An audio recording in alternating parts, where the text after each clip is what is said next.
বিসমিল্লাহির রহমানির রহিম। আলহামদুলিল্লাহ, আমরা নতুন একটা ক্লাস শুরু করতে যাচ্ছি আমাদের পল্লী দায়িত্ব বিমোচন ফাউন্ডেশনের। ক্লাসটা শুধুমাত্র যে পল্লী দায়িত্ব বিমোচন ফাউন্ডেশন ভিত্তিক বিষয়টা এরকম না। আমি এখানে জাস্ট আপনাদের সাথে ম্যাথগুলো আলোচনা রাখবো, ডেফিনেটলি স্মার্ট অ্যান্ড মাল্টিপল অ্যাপ্রোচে। এইগুলো দেশের প্রেক্ষাপটে যে কোনো প্রতিষ্ঠানে আসতে পারে, এতে কোনো সন্দেহ নেই। আমি জাস্ট ম্যাথগুলো আপনাদের সাথে শেয়ার করবো। আর সত্যি কথা বলতে গেলে, আমি এর আগে যে সিরিজগুলো দেখিয়েছিলাম আপনাদের ইউটিউবে ফ্রি, সেটাতে পেট্রো বাংলা ছিল বা আর্থিক প্রতিষ্ঠান ছিল। বাংলা রিলেটেড ম্যাথের সিরিজ এটাই প্রথম।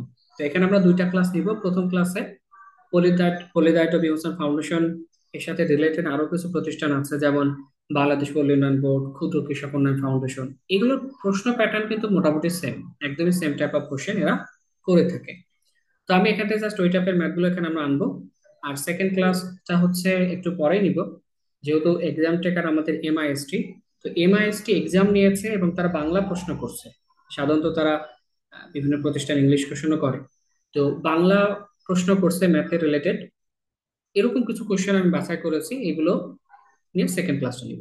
তো এই দুইটা ক্লাস দেখলে মোটামুটি কোশ্চেন সম্পর্কে এবং এক্সাম হলে একটা কনফিডেন্স পাওয়াটা খুব বেশি পসিবল। নট অনলি এই পিডিবিএফ এ, এই রিলেটেড যত এক্সাম হয় সবগুলোতে আপনি ভালো করতে পারবেন বলে আশা করি। অন্তত কনসেপ্টটা ক্লিয়ার হবে। আর এখানে যে ম্যাথগুলো দেখাবো এগুলো অনেকেই পারে, টু বি অনেস্ট, এটা ম্যাক্সিমাম মানুষই ম্যাথ পারে। বাট আমি চেষ্টা করবো, I just want to share with you the smart thinking. আমি স্মার্ট থিঙ্কিংটা দেখাতে চাই, যেটা এক্সাম হলে অন্যজন 2 মিনিটে করবে, আপনি 40 সেকেন্ডে শেষ করে দিতে পারবেন। এবং ডেফিনেটলি সেটা রিটেনে লেখার যোগ্য। ঠিক আছে, তো শুরু করি। আমি সাধারণত টপিক ওয়াইজ দেখিয়ে থাকি, তবে আজকে এক্সাম ওয়াইজ দেখাবো, কারণ খুব বেশি টপিকের মানে প্রশ্ন হবে না কি, খুব বেশি প্রশ্ন পাওয়া যায় না। তো এক্সাম ওয়াইজ দেখাই, এটা দেখলেই মোটামুটি বুঝতে পারবেন যে প্যাটার্ন কেমন এবং খুব দ্রুত কিভাবে করতে পারে। তো প্রথম প্রশ্নটা ক্ষুদ্র কৃষক উন্নয়ন ফাউন্ডেশনের উপজেলা ব্যবস্থাপক 2023 সালের। প্রথম প্রশ্ন, 5% হার মুনাফায় 8,000 টাকা, 3 বছরের সরল মুনাফা ও চক্রবৃদ্ধি মুনাফার পার্থক্য কত? এটা 6 থেকে 7টা অ্যাপ্রোচ অন্তত করতে পারি আমরা। তো প্রথম, আমি কয়েকটা অ্যাপ্রোচ যদি দেখাই, আর তার আগে একটু বলি, দেখেন যে সুদ কখন পাওয়া যায়, অর্থাৎ এখান থেকে আমরা দুইটা সুদ পাবো। একটা হচ্ছে সরল মুনাফায় যদি রাখি, অথবা যদি চক্রবর্তী মুনাফা রাখি, দুই ক্ষেত্রে মূলত আমরা সুদ পাবো। এখন I have to find out the difference between simple interest and compound interest. এই দুটার মধ্যে আমাকে পার্থক্য বের করতে হবে। তো ইন্টারেস্টটা কখন পাওয়া যায়? ইন্টারেস্ট হচ্ছে একটা সার্টেন অ্যামাউন্ট যেটি সার্টেন টাইম অফ ধরে একটা সার্টেন রেট অফ ইন্টারেস্টে রাখা হয়, সেক্ষেত্রে কিন্তু সুদ পাওয়া যায়। অর্থাৎ একটা নির্দিষ্ট টাকা একটা নির্দিষ্ট সময় ধরে একটা নির্দিষ্ট রেট অফ পার্সেন্টেজ যদি রাখেন, সেই ক্ষেত্রে আপনি কি পাবেন? সুদ পাবেন আর কি। তো সুদ দুই ধরনের আমরা জানি, যে সুদের সুদ মানে কি আলটিমেটলি চক্রবৃদ্ধি মুনাফা, অর্থাৎ এখান থেকে যে সুদ পাবেন সেটার উপরও আরেকটু সুদ হবে, এটা দিয়ে চক্রবৃদ্ধি মুনাফা, যেটা আসলে ভয়ঙ্কর একটা বিষয়। আর আরেকটা যেটা আছে সেটা হচ্ছে সিম্পল ইন্টারেস্ট। তো এটাতে সুদের পরিমাণ বেশি হয়, এটাতে কম হয়। তো কতটুকু বেশি কম হচ্ছে, বেশ কম হচ্ছে, সেটা আমরা বের করতে চাই। কয়েকভাবে করা যায়। এখানে 90% স্টুডেন্ট যেভাবে করবে সেটা হচ্ছে 1+r⁴n, এই কনসেপ্টটা আপনি করতে পারেন, কোনো সমস্যা নাই। তবে সমস্যা হচ্ছে এই যে এনটা দেখতেছেন, যখন এর এর মানটা বড় হয়ে যায়, 3 হয়ে যায়, 4 হয়ে যায়, তখন এইটা ক্যালকুলেশন করাটা না খুব কঠিন হয়ে যায়। ক্যালকুলেশন করতে করতে আপনার জন্য সময় শেষ হয়ে যাবে। তো আমরা এটা এভাবে আপনারা চাইলে করতে পারেন। আমি ডিফারেন্ট অ্যাপ্রোচ দেখাচ্ছি। যারা ব্যাচে ছিলেন তাদের বলি, আপনারা এটাকে প্যাসকেলস ট্রায়াঙ্গেল তো করতে পারেন, স্প্লিট অ্যান্ড মার্জ করতে পারেন, এরপরে সাকসেসিভ পার্সেন্টেজের কনসেপ্ট আছে সেটা করতে পারেন, মাল্টিপল ফ্যাক্টর কনসেপ্টটা করতে পারেন। চারটে স্মার্ট অ্যাপ্রোচই আছে আর কি। তো আমি সবার প্রথমে আপনাদের জন্য স্প্লিট অ্যান্ড মার্জ অ্যাপ্রোচটা দেখাই। হ্যাঁ, স্প্লিট অ্যান্ড মার্জ, এবং এগুলো কিন্তু সবই রিটেনের যোগ্য, রিটেনে লিখতে পারবেন, কোনো সমস্যা নেই, শুধু কিছু কথা অ্যাড করতে হয়। স্প্লিট অ্যান্ড মার্জ যদি আমরা দেখি, আলহামদুলিল্লাহ, এখান থেকে প্রথমে আমাদের প্রিন্সিপাল প্রিন্সিপাল কত রাখবেন সেটা, সিম্পল ইন্টারেস্ট কত হচ্ছে সেটা, আর ইন্টারেস্ট অন ইন্টারেস্ট কত হচ্ছে সেটা। এভাবে করে আমরা ওই যে পাওয়ারের যে ঝামেলাটা, সেটা থেকে খুব সহজে মুক্ত হতে পারবো। দেখেন, প্রথম বছর আমি কয় টাকা রাখছি? 8,000 টাকা রাখছি। এখন 8,000 টাকা কয় পার্সেন্ট হারে রাখছি? 5% হারে রাখছি। তাহলে 8,000 এর 5% কত? 400। এটা এত দ্রুত কিভাবে বললাম? আমি অনেকবার শিখিয়েছি আপনাদের, যে 8,000 এর যদি 5% বের করতে বলি, কিভাবে বের করবো? দুইটা উপায় আছে বা কয়েকটা উপায় আছে। প্রথম কথা হচ্ছে কোনো কিছুর 1% মানে ডেসিমাল দুই ঘর বামে আসা। তাহলে আর 8000 এর যদি 1% বের করতে বলতাম, তাহলে ডেসিমাল দুই ঘর বামে এসে সেটা কত দিত? 80 দিত। বুঝছেন ঘটনাটা? সাপোজ বললাম 760, এটা 1% বের করেন। তাহলে 1% মানে কি? ডেসিমাল দুই ঘর বামে আসে 7.6। অনুরূপভাবে 8000 এর 1% দুই ঘর বামে আসলে সেটা 80 হবে। তো আমি তো আপনাকে 1% বের করতে বলি নাই, আমি বলছি 5% বের করতে। তবে সেটা 5 টাইমস, তাহলে কত? এখান থেকে 400। এটা একটা চিন্তা। অথবা আরো দ্রুত কিভাবে করা যায়, কিভাবে দেখে বুঝলাম। দেখেন, আমি যদি 10%-এর কনসেপ্ট আমরা শিখেছি যে কোনো কিছু 10% মানে ডেসিমেল এক ঘর বামে আসা। অর্থাৎ 8000-এর 10% মানে ডেসিমেল এক ঘর বামে আসে, সেটা 800। তো আমি কি আপনাকে 8% বের করতে, 10% বের করতে বলছি? না। কত? 5% বের করতে বলছি, অর্থাৎ তার অর্ধেক বের করতে বলছি। তার মানে সেটা মুখে মুখে বলা যায় 400 টাকা। তো এটা দেখে দ্রুত কেমনে বুঝলে বুঝতে পারতেছেন? কোনো ক্যালকুলেশন কিন্তু করি না যে 8000-এর আমি জানি 10% মানে 800, আর 5% মানে তার অর্ধেক পরিমাণ আমাকে নেওয়া লাগবে। তাহলে 800-এর অর্ধেক আমাদের সিম্পলি কত? 400। ওকে। এখন ইন্টারেস্ট অন ইন্টারেস্ট কত আসে বলেন তো? জিরো। শিখেছি না যে প্রথম বছর ইন্টারেস্ট অন ইন্টারেস্ট জিরো আসে? কেন জিরো আসে? সিম্পল ইন্টারেস্ট 400 টাকা আসলো, এটা কি সুদের উপরে সুদ। তো এই 400 টাকা তো প্রথমে আপনাকে এক বছর রাখতে হবে, রাখলে না আপনি এখানে সুদ পাবেন। তাহলে প্রথম বছরে কোনো কম্পাউন্ড ইন্টারেস্ট পাওয়া যায় না, বা ইন্টারেস্ট অন ইন্টারেস্ট পাওয়া যায় না। কম্পাউন্ড ইন্টারেস্টটা কি? সুদ যতটুকু হয়েছে ওই সুদের উপরে আবার সুদ হবে। তো প্রথম বছর শেষে 400 টাকা আপনার আমাদের সিম্পল ইন্টারেস্ট আসছে। তো এই টাকাটা তো এখনো আপনি রাখেন নাই, একটা নির্দিষ্ট সময় ধরে না রাখলে তো সুদ পাবেন না। এই জন্য মূলত দেখা যায় ইন্টারেস্ট অন ইন্টারেস্ট প্রথম বছরে 0 টাকা আসে। সেকেন্ড দেখেন, সেকেন্ড বছর আমরা কি আবার 8000 টাকা রাখছি। সিম্পল ইন্টারেস্ট কত আসবে? 400 টাকা আসবে। কোনো সমস্যা নাই। ইন্টারেস্ট অন ইন্টারেস্ট কত আসবে?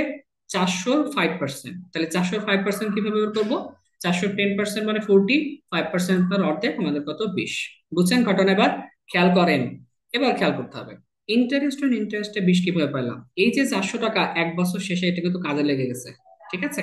এই 400 টাকা সুদ কত টাকা? 20 টাকা। এটা কিন্তু প্রথম বছরে কোনো ইন্টারেস্ট অন ইন্টারেস্ট পাওয়া যায়নি, কিন্তু এক বছর পরে গিয়ে এই 400 টাকা কিন্তু আবার ভয়াবহ আকারে সুদে লেগে গিয়েছে। তাহলে এখানে 405% মানে 20 টাকা আসলো। থার্ড ইয়ার আসেন, থার্ড ইয়ারে দেখা যায় আবার 8000 টাকা আপনি রাখছেন। সিম্পল ইন্টারেস্ট খুব ভালো, এটা খুব ভালো না আসলে। 400 টাকা পাওয়া গিয়েছে, আবার 5%, অর্থাৎ 8000-এর 5%। এখন এই জায়গায় আবার কি সুদ পাবেন না? ডেফিনেটলি পাবেন। কোনটার কোনটা পাবেন খেয়াল করেন, খেয়াল করেন। এই যে 400 টাকা আছে, এই 400 টাকার আবার 5% তাহলে সুদ কত পাবেন? 20 পাবেন না? ডেফিনেটলি। 400-এর 10% মানে 40, তাহলে 5% অর্ধেক। এখন সমস্যা হচ্ছে শুধু কি এইটা, এটা সুদ পাবেন শুধু? না, এই যে উপরে যে 400 টাকা সুদ ছিল সেটারও তো আবার 5% পাবেন, কি আরো 20 টাকা পাবেন। বুঝছেন? কে কে বুঝেন না? আপনাদের যারা ব্যাচে ছিলেন তাদের তো না বুঝতে আর কোনো সমস্যা নাই। আর যারা ইয়াতে দেখছেন তারা একটু খেয়াল করবেন। এই 400 টাকা এক বছর খাটছে, সেটার জন্য 20 টাকা। এই 400 টাকা আরো এক বছর খাটছে, এটার জন্য আরো 20 টাকা। শুধু কি তাই? এই যে ইন্টারেস্ট অন ডিটেলস যে 20 টাকা ছিল, এটা তো সুদ ছিল, এইটার উপরেও আরো আবার 5% খাটবে। তাহলে 25% মানে কি? 10% মানে 2, 5% মানে অর্ধেক, তার মানে কত? 1 আসবে। তার মানে এই স্প্লিট অ্যান্ড মার্জ কনসেপ্টে সুদের উপরে সুদটা আপনাকে ক্যালকুলেশন করতে হবে। এটা যদি করতে পারেন তাহলে শেষ। তাহলে দেখেন দিন শেষে এই সিম্পল ইন্টারেস্ট কত টাকা? 1200 টাকা। আর ইন্টারেস্ট অন ইন্টারেস্ট আসতেছে কত? 20, 20, 40, 60, 61 টাকা। তার মানে এটা কিন্তু পার্থক্য। সিম্পলি বুঝতে পারতেছেন যে সিম্পল ইন্টারেস্ট আমাদের 1200 টাকা আসবে, ওই জায়গা থেকে কম্পাউন্ড ইন্টারেস্ট আসবে আসলে 1261 টাকা। যার কারণে এটা ডিরেক্টলি কি দিয়ে দেয়? ডিফারেন্স দিয়ে দেয়। So the difference is, so বলে দিবেন, সো দ্য ডিফারেন্স ইজ 61 টাকা। বাংলায় লিখে দিবেন ভালো করে, এটা এই প্রশ্নের উত্তর। এইটা আমাদের split and merge. Believe me or not, আপনি যখন এই কনসেপ্টটা ভালো করে বুঝে যাবেন, জাস্ট উইথিন 40 সেকেন্ডের মধ্যে জাস্ট খ্যাট খ্যাট খ্যাট খ্যাট করে বসিয়ে দিবেন। এখানে পাওয়ার নিয়ে চিন্তা করার কোনো সুযোগ নাই। ওই যে পি ইন্টু 1 + r⁴ সমস্যার কোনো সুযোগ নাই। এটা যদি পাঁচটাও থাকতো এভাবে জাস্ট সাজিয়ে গুলে যোগ বিয়োগ, কিচ্ছু না, যোগ বিয়োগ করলে ক্যালকুলেশনটা চলে আসে। এবং ইন্টারেস্ট অন ইন্টারেস্ট, এইটা সিম্পল ইন্টারেস্টে পাওয়া যায় না, কম্পাউন্ড ইন্টারেস্টে পাওয়া যায় না। and this is representing as the difference between the simple interest and the compound interest. So this is approach 1. আশা করি এটাতে সমস্যা নাই। আচ্ছা, এরপর আমরা আরেকটা দেখতে পারি প্যাসকেলস ট্রায়াঙ্গেল। আচ্ছা, প্যাসকেলস ট্রায়াঙ্গেলটা দেখাচ্ছি না আপাতত। প্যাসকেলস ট্রায়াঙ্গেল আপনারা পারবেন আশা করি যারা ইয়াতে ছিলেন। আমি আরেকটা অ্যাপ্রোচ দেখাই, মাল্টিপ্লাইং ফ্যাক্টর কনসেপ্টটা দেখাই এখানে, হ্যাঁ। এখানে এভাবে করলে দেখেন যোগ বিয়োগ করতে হবে জাস্ট, এটাই, আর কোনো সমস্যা নাই। এটা আসলে একটু ঝামেলা করছে, হ্যাং করতেছে।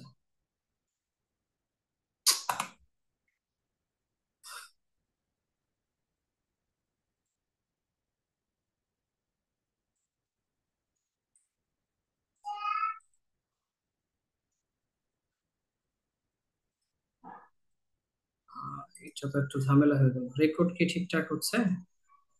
আচ্ছা, আশা করি সমস্যা নাই। আগেরটা হয়তো বা দেখছেন ঠিকঠাক। এটা তো হ্যাং করলো, হ্যাঁ, আশা করি এটা তো সমস্যা নাই।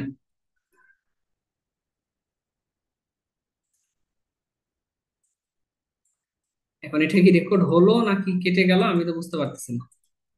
এখন তো চিন্তা করছি যে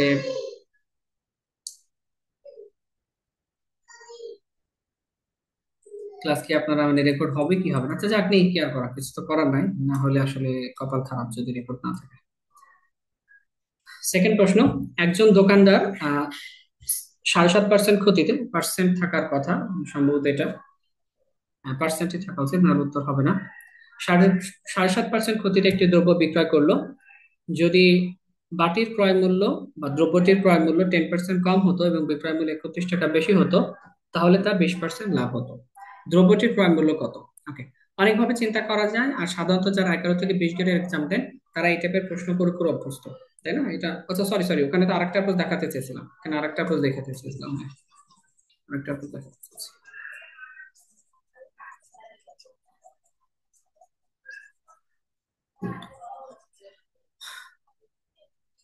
আচ্ছা, এখানে আমরা চাইলে স্প্লিট অ্যান্ড মার্জ কনসেপ্টটা করতে পারি। Split and merge, sorry, split and merge না, দেখছেন এই যে মনোযোগ কি হয়ে গেছে। এটা, এখানে আমরা মাল্টিপ্লাইং ফ্যাক্টর কনসেপ্টটা করতে পারি।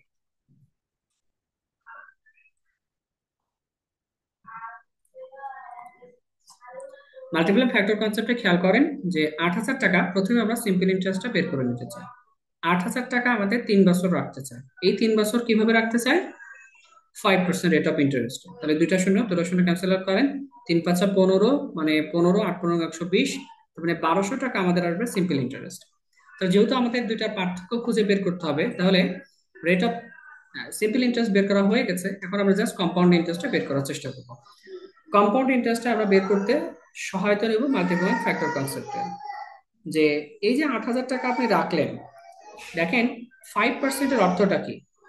পার্সেন্টেজ ভাষায় মানে 5%-এ, পার্সেন্টেজের ভাষায় যেটা 5%, ফ্রাকশনে সেটা 1/20 কে রিপ্রেজেন্ট করে, তাই না? 1/20 কে রিপ্রেজেন্ট করে। তাহলে 5% রেট অফ ইন্টারেস্টে কোনো কিছু রাখার অর্থ হচ্ছে প্রতি বছর সেটা 5% করে বৃদ্ধি পায়, অর্থাৎ 20-এ 1 করে প্রতি বছর বৃদ্ধি পায়। আই রিপিট, 20-এ 1 করে প্রতি বছর বৃদ্ধি পায়। তাহলে 8,000 টাকা যখন আপনি রাখবেন, প্রথম বছর যেটা 20 ইউনিট ছিল, 1 বছর সেটা 21 ইউনিটে পরিণত হবে। সেকেন্ড বছর এই জায়গা থেকে কম্পাউন্ড ইন্টারেস্টে যেহেতু সুদের উপরে সুদ, তাহলে এটা সুদ সহ এটা আবার 20 থেকে 21 ইউনিটে পরিণত হবে, কারণ 5% ধরে টোটালটা বৃদ্ধি পাচ্ছে। থার্ড বছরে গিয়ে, এটা সেকেন্ড বছর পর্যন্ত শেষ, থার্ড বছরে গিয়ে এই 20 টাকার বিষয়টা 21 টাকাতে আবার পরিণত হবে। এখন এটা কি টোটাল সুদ আসল আসতেছে, তাহলে এই জায়গা থেকে আমরা যদি আসলটা বিয়োগ করে দিই, তাহলে আমাদের কম্পাউন্ড ইন্টারেস্টটা সহজে পাওয়া যাবে। এখন ক্যালকুলেশনটা সহজে কিভাবে করতে পারি? খেয়াল করেন, শূন্য শূন্য শূন্য, তিনটা শূন্য কাটা যায়, 2 দুগুণে 4, 4 দুগুণে 8, অর্থাৎ একবারে এটাকে ক্যান্সেল আউট করলে 1 আসে। তাহলে আমাদের উপরে কি থাকতেছে? উপরে থাকতেছে জাস্ট 21 গুণিত 21 গুণিত 21, মাইনাস এখান থেকে থাকতেছে 8,000। এখন এটা গুণ করা কঠিন কিনা? না, কঠিন না। খেয়াল করবেন, প্রথমে দুইটা গুণ করবো, অর্থাৎ 21 21 গুণ করলে 441 গুণিত 21, মাইনাস এখান থেকে 8,000। এখন 441-এর সাথে যদি আমরা 21 গুণ করতে চাই, সেটা কিভাবে করা যায়?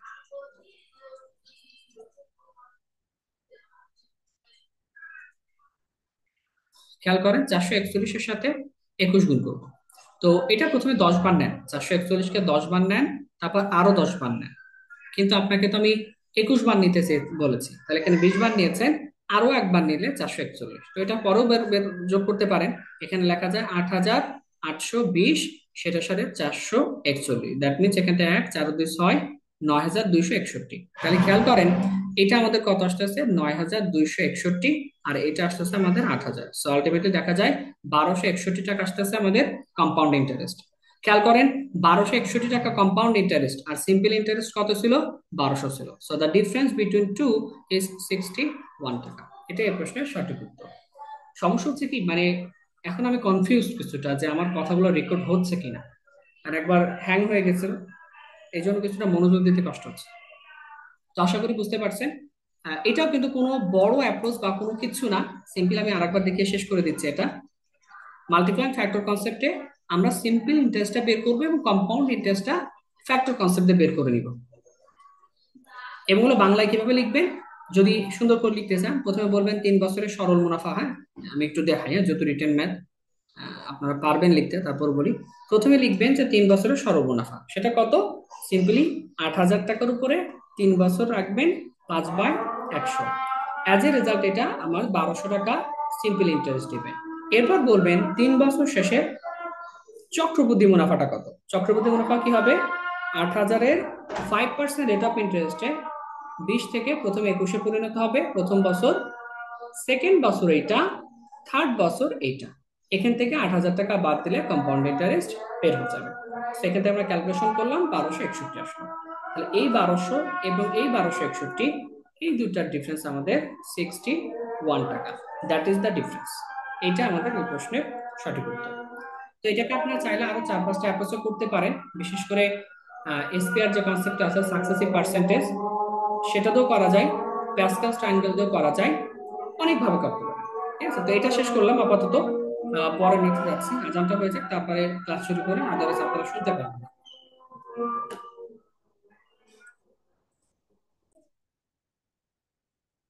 ওকে, নেক্সট কোশ্চেন। প্রশ্নে বলা আছে একজন দোকানদার 7.5% ক্ষতিতে একটি দ্রব্য বিক্রয় করলো। যদি দ্রব্যটির ক্রয় মূল্য 10% কম হতো এবং বিক্রয় মূল্য 31 টাকা বেশি হতো, তাহলে তার 20% লাভ হতো। দ্রব্যটির ক্রয় মূল্য কত? অনেকভাবে চিন্তা করা যায়, আমি জাস্ট একটা অ্যাপ্রোচে দেখাচ্ছি, বাকিটা আপনারা পারবেন। প্রথম কথা হচ্ছে সিপিটা আমরা ধরে নিই যে সিপি 1টা কত। দেখেন, সিপি 1 আমরা 100% ধরে নিই, অর্থাৎ মনে করি ক্রয় মূল্য 100%। এটা প্রথমে বলে দিব। তাহলে সেলিং প্রাইস 1টা কত হবে? সেলিং প্রাইস 1, ক্রয় মূল্য মানে লাভ হোক কিংবা ক্ষতি হোক, সেটা সবসময় ক্রয় মূল্যের উপর হবে। তাহলে 7.5% একটা ক্ষতিতে একটা দ্রব্য বিক্রয় করার অর্থ হচ্ছে 100 থেকে 7.5% কমে বিক্রি করা, অর্থাৎ সেটা 92.5% ক্ষতিতে বিক্রি করে ফেলা, 92.5% মূল্যে বিক্রি করা। যদি দ্রব্যটির ক্রয় মূল্য 10% কম হতো, অর্থাৎ এখন কন্ডিশন অ্যাপ্লাই করা শুরু করছে, সিপি2 যদি এটা থেকে 10% কম হতো, তাহলে সেটা মূল্য আসতো 90%। এবং বিক্রয় মূল্য যদি 31 টাকা বেশি হতো, অর্থাৎ ক্রয় মূল্য যা আছে তার থেকে 31 টাকা যদি বেশি বিক্রয় মূল্যে বিক্রি করতে পারতেন, তাহলে তা 20% লাভ হতো। লাভ কিভাবে হয়? বিক্রি করার পরে। অর্থাৎ সেলিং প্রাইস দুটো হচ্ছে 90 টাকাতে আমাদের ক্রয় করা ছিল। আমি আগেই বলেছি, লাভ হোক কিংবা ক্ষতি হোক, সেটা ডিপেন্ড করবে ক্রয় মূল্যের উপরে। তাহলে বলা আছে দ্রব্যটি ক্রয় মূল্য যদি 10% কম হতো, অর্থাৎ সেটা যদি 90% এসে দাঁড়াতো এবং সেখান থেকে যদি 31 টাকা বেশি দামে বিক্রি করে দিতেন, তখন তার 20% প্রফিট হতো। তাহলে ক্রয় মূল্যের উপরে 20% প্রফিট হওয়ার অর্থটা কি? আমরা জানি যে পার্সেন্টেজের ভাষায় যেটা 20%-কে রিপ্রেজেন্ট করে, ফ্র্যাকশনে সেটা 1/5-কে রিপ্রেজেন্ট করে। কোনো কিছু 20% লাভ করার অর্থ হচ্ছে সেটা 5-এ 1 বৃদ্ধি পেয়ে 6 ইউনিটে পরিণত হওয়া। এটা হচ্ছে 20% লাভের ঘটনা। যদি কখনো কোনো কিছু 20% লস করতে বলে, তাহলে 5 থেকে 1 কমে সেটা 4/5-এ পরিণত হয়। তো এখানে 90 টাকাতে জিনিসটা ক্রয় করা ছিল, 20% লাভে বিক্রি করলে সেটা 5 ইউনিটটা 6 ইউনিটে পরিণত হবে। এটা তাছাড়া কিছু না। তাহলে এখানে আমরা ক্যান্সেল করতে পারি 18 দিয়ে, আর 18 দিয়ে 6 দিয়ে গুণ করলে কত? 108% এসে দাঁড়াবে। এখন একটা জিনিস খেয়াল করেন, যে যে জিনিসটা আমাদের 90%-এ কেনা ছিল, সেটা 108% এসে দাঁড়িয়েছে বিক্রি করার পর। তাহলে এই যে পার্সেন্টেজটা আমাদের কি বৃদ্ধি পেল না? সরি, এটার সাথে না, এটার সাথে না, এটা কন্ডিশন, এটার সাথে না, এটার সাথে না। খেয়াল করেন এখান থেকে, আহ, এই যে আগে একটা বিক্রয় মূল্য ছিল সেটা 92.5%, এরপরে এখন একটা বিক্রয় মূল্য আসে দাঁড়িয়েছে, সেটা কত? 108%। একটা জিনিস চিন্তা করবেন, প্রথম থেকে যখন আমাদের 100% ক্রয় মূল্য ছিল, তারপর আমি কিছুটা কমে সেটা 92.5%-এ বিক্রি করে দিয়েছিলাম। এখন এমন একটা অবস্থা দাঁড়িয়েছে যে আমার বিক্রয় মূল্য এখন দাঁড়িয়েছে 108%। তো এই যে বেশিটা, অর্থাৎ 108 থেকে 92.5% যে বিয়োগটা, অর্থাৎ এখানে 15.5% আমাদের বেশি হচ্ছে। এটা কেন? এটা বিকজ অফ 31 টাকা। খেয়াল করবো, এই 31টা আসলে আগে যেই পরিমাণ আমি টাকায় বিক্রি করতাম তার থেকে আরো 31 টাকা বেশি বিক্রয় করলে সেটা 108%-এ দাঁড়ায়। আই রিপিট, প্রথমে সাপোজ ধরেন একটা পণ্য আপনি বিক্রি করতেন 110 টাকায়, ঠিক আছে? এটা বিক্রি করে আপনার 77% লস হচ্ছিল, অর্থাৎ সেটা 92.5%-কে রিপ্রেজেন্ট করছিল।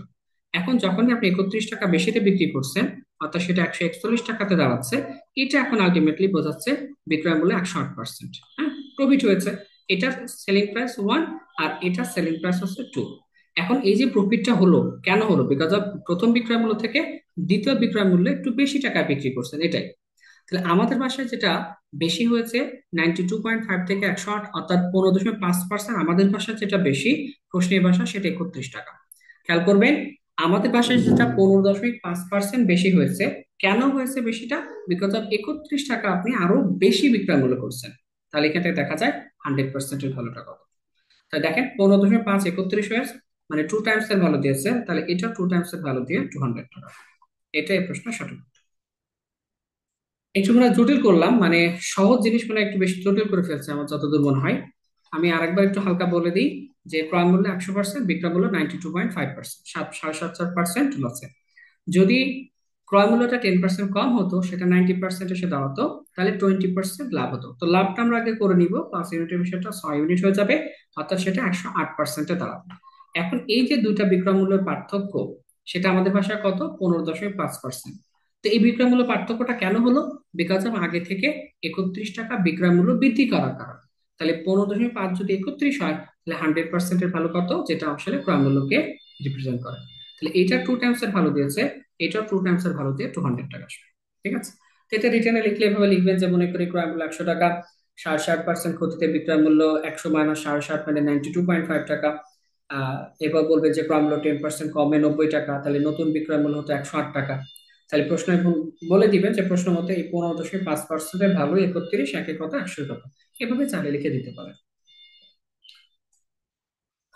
পরের প্রশ্ন, 30 জন শ্রমিক 20 দিনে একটি রাস্তা তৈরি করতে পারে। কাজ শুরু 10 দিন পর রাস্তা তৈরির সরঞ্জামের অভাবে 6 দিন কাজ বন্ধ রাখতে হয়েছে। নির্ধারিত সময়ে কাজটি শেষ করতে অতিরিক্ত কতজন শ্রমিক লাগবে? আচ্ছা, এটা আমরা সহজে করতে পারবো। এটা একে কত, 100 কত, এভাবে না করে খেয়াল করেন যে 30 জন শ্রমিক একটা কাজ 20 দিনে কমপ্লিট করতে পারে। So this is representing us the total work. এটা আসলে মোট কাজ। ভালো কথা। কাজ শুরু 10 দিন পর রাস্তা তৈরির সরঞ্জামের অভাবে 6 দিন কাজ বন্ধ রাখতে হয়েছে। 10 দিন শুরুর পর, অর্থাৎ 10 দিন কিন্তু এই 30 জন শ্রমিকই কাজ করেছে। ফাইন। এরপরে 6 দিন কাজটা বন্ধ রাখতে হয়েছে, তাহলে কিন্তু 16 দিন চলে গিয়েছে। যেহেতু নির্ধারিত সময়ে কাজটা কমপ্লিট করতে হবে, অর্থাৎ আমার হাতে আছে আর কতদিন? 4 দিন হাতে আছে। তো এই 4 দিনের মধ্যে যদি আপনি কাজ কমপ্লিট করতে হয়, তাহলে আপনাকে কিন্তু শ্রমিক সংখ্যা বৃদ্ধি করতে হবে।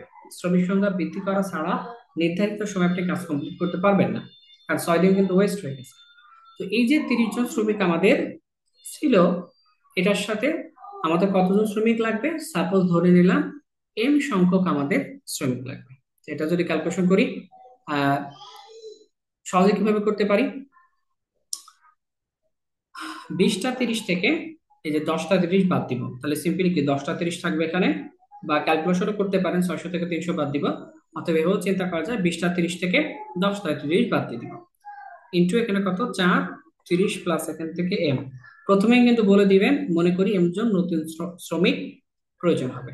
তাহলে আলটিমেটলি 300, আর এই পাশে আমাদের 4টা দিয়ে এলাম, এখানে এটা রেখে দিই। তাহলে 300/4 মানে 75। So 75 is equal to 30 plus M. So এখান থেকে আমাদের M is equal to nothing but 45। So number of শ্রমিক আমাদের 45 জন লাগবে। এটা আমাদের এই প্রশ্ন সঠিক উত্তর। বুঝতে পারছি? তাহলে প্রথমে বলে দিবেন, মনে করি একজন শ্রমিক লাগবে, তারপর এই ক্যালকুলেশনটা দেখিয়ে দিলে উত্তর শেষ। এবং ডেফিনেটলি রিটেন অ্যাপ্লাই করবেন, এতে কোনো সমস্যা নাই। এছাড়া অন্য অ্যাপ্রোচ করতে পারেন। আমি একটা করে দেখিয়ে শেষ করে দিচ্ছি, হ্যাঁ? খুব বেশি অ্যাপ্রোচ এখানে দেখাতে পাচ্ছি না।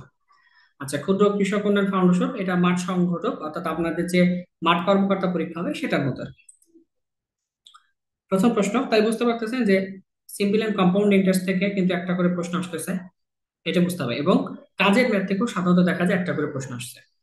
কোনো আসল 3 বছরে সরল মুনাফা 5,500 টাকা হয়। মুনাফা আসলে 3 বার 8 অংশ হলে আসল ও মুনাফার হার নির্ণয় করুন। খুবই চমৎকার এবং খুবই মানে মোস্ট পপুলার কোশ্চেনের একটা, যারা 11 থেকে 20 গ্রেডের পরীক্ষা দেয় তারা জানে। অনেকভাবে চিন্তা করা যায়, সব থেকে সহজ চিন্তা হচ্ছে খেয়াল করেন, মুনাফা আসলের 3/8 অংশ, অর্থাৎ মুনাফা যদি 3 অংশ হয় আর আসল কত অংশ? 8 অংশ। একদম সহজ করে বলা যায়, এই যে আমাদের ভাষায় যেটা 8+3 অংশ, সেটা কি বলেন তো? 11 অংশ না? এটা কি সুদ আসল না? তাহলে আমাদের ভাষায় যেটা 11 অংশ, এটাই কিন্তু প্রশ্নের ভাষায় বলা আছে 5,500 টাকা। আমরা এটা নিয়ে কোনো কাজ করবো না আপাতত। খেয়াল করবো, মুনাফা আসল যদি 8 অংশ হয়, মুনাফা 3 অংশ, তাহলে মোট 11 ইউনিট হচ্ছে সুদ আসল। আমাদের ভাষায় যদি এটা 11 ইউনিট, প্রশ্নের ভাষায় সেটা বলা আছে 5,500 টাকা। এই 11 ইউনিটের ভিতরে 8 ইউনিট কি ছিল? আসল ছিল। সেটাই আপনার বের করতে বলা আছে না, যে আসলে মানটা বের করেন। বের করলে শেষ। সহজে কিভাবে করব? দেখেন, 11 5,500 হয়েছে মানে কত? 500 টাইমস এর ভ্যালু দিয়েছে। 800 500 টাইমস এর ভ্যালু দিয়ে 540 মানে 4,000 টাকা, হুইচ ইজ আওয়ার রিকোয়ার্ড আসল। তাহলে এই প্রশ্নের ক্ষেত্রে আসলের পরিমাণ কত? 4,000 টাকা। শেষ। ইন্টারেস্টটা কিভাবে বের করবেন? সহজ কথা খেয়াল করেন, 4,000 টাকা যদি আসল হয়ে থাকে, 5,500 টাকার ভিতরে 1,500 টাকা আমাদের কত ইন্টারেস্ট আসবে। এই 1,500 টাকা ইন্টারেস্ট কত টাকার উপর আসছে? 4,000 টাকার উপর আসছে। মুনাফার হার বের করতে বলা আছে। তো এটা কত বছরে? 3 বছরে। 100 টাকার কত সেটা বের করতে হবে। এখন এটা যে বললাম, এটা শুনে কিন্তু মনে হতে পারে কঠিন। এটা ওই সেইটা। আর মানে কি? 100 গুণিত I ডিভাইডেড বাই P গুণিত N। তো এটা মুখে মুখে কিভাবে করলাম? দেখেন, এই আরটা কি? আর হচ্ছে 100 টাকার 1 বছরের সুদ কত সেটাকে রেট অফ ইন্টারেস্ট বা মুনাফার হার বলে। আই রিপিট, 100 টাকার 1 বছরের সুদ কত সেটাকে রেট অফ ইন্টারেস্ট বা মুনাফার হার বলে। তো যদি আমি ডেফিনেশনটা জানি, বিষয়টা এরকম, এই যে 1,500 টাকা আমি পাইলাম, সেটা কত টাকা? 4,000 টাকার উপরে ইনভেস্ট করে। তো এটা 100 টাকার করে বের করতে হবে আমাকে। কত বছর? 1 বছর। তাহলে 3 দিয়ে ভাগ করে দেন। তো সেই জিনিসটা এখানে বসিয়েছে, আর কিছুই না। তাহলে ক্যালকুলেশন করেন, দুটো শূন্য দুটো শূন্য ক্যান্সেল আউট হয়ে যায়। আর কিছু ক্যান্সেল আউট করা যায়, এটা ক্যান্সেল আউট করে কত? 500 আছে। তারপরে এটা শূন্য শূন্য কাটে দেন, তার মানে 12.5। তাহলে দেখা যায় 12.5% আমাদের রেট অফ ইন্টারেস্ট। এটাই এই প্রশ্নের সঠিক উত্তর। তো এটা এভাবে চিন্তা করতে পারেন। যদি রিটার্নে লিখতে চান বলে দিবেন।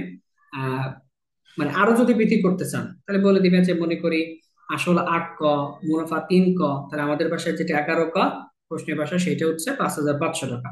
আমাদের ভাষায় যেটা 8 ক বা 8 ইউনিট, সেটা 4,000 টাকা, যেটা আসল। এবং এখানে পরবর্তীতে তো এই সর্বজন স্বীকৃত এই কনসেপ্টে রেট অফ ইন্টারেস্ট বের করে নিতে পারে। এটা হচ্ছে কথা।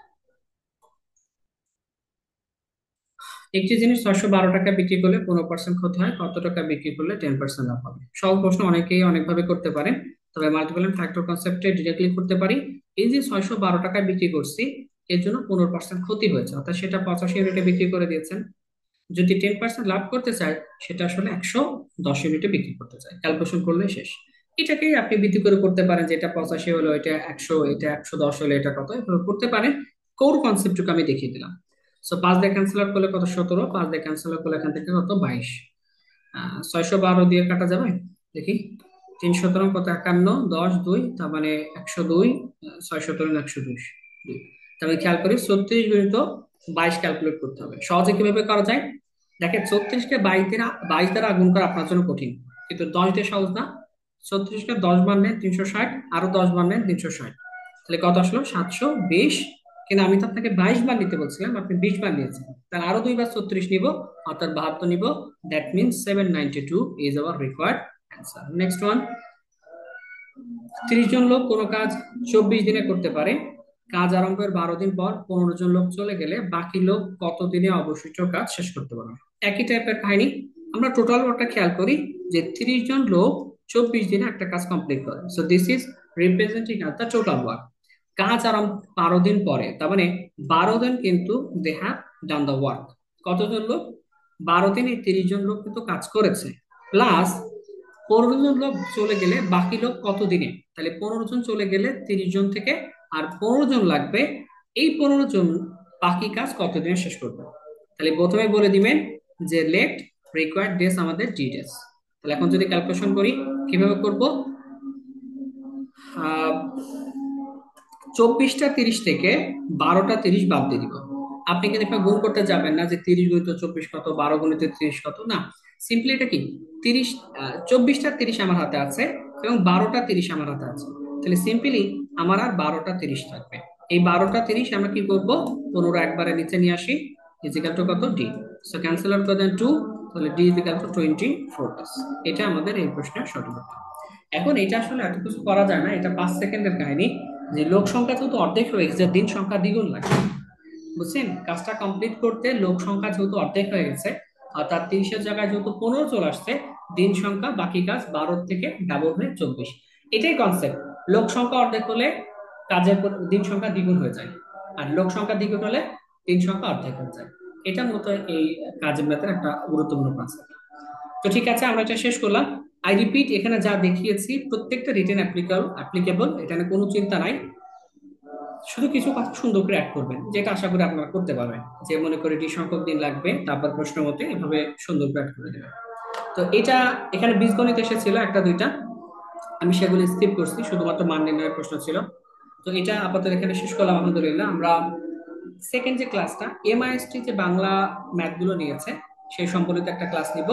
তো এটা ক্লাস দেখার আমন্ত্রণ জানিয়ে এটা শেষ করছি আলহামদুলিল্লাহ। যদি কারো কোথাও কোথাও বুঝতে সমস্যা হয় তাহলে অবশ্যই জানিয়ে, হ্যাঁ। আর আসলে কয়েকবার ক্লাসে ইন্টারাপশন হয়েছে, যার কারণে মনোযোগটা ধরে রাখাটা, কন্টিনিউ করাটা। তো ঠিক আছে, সবাই ভালো থাকেন, হ্যাঁ, ক্লাস শেষ করলাম।